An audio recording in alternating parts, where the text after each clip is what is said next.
does that say about uh,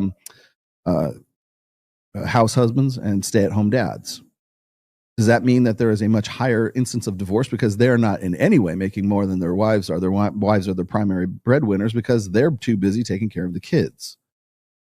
Research in evolutionary psychology suggests that financial prospects are more of a priority for women than men when choosing a spouse. And that is the case around the fucking world. There is also evidence for the US that marriages are less stable when the wife out-earns the husband. Yes, that is the primary precursor, the precipitator of divorce in the United States, especially when the husband is unemployed or underemployed.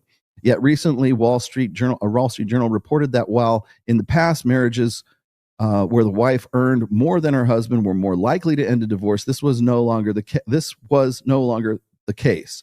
The article cited research that sociologists at the University of Wisconsin-Madison found that while couples married in the late 60s and the 70s were more likely to divorce if the woman earned more, there's no longer true for couples who were married in the 90s. The authors argue that this was a cultural change away from the norms favoring the male breadwinners, male family model towards the norms favoring more egalitarian dual earners for the marriage. Couples where the husband's total income was more than $38,000 per year than his wife's income were the least likely to divorce by 2021. So it is still a financial proposition.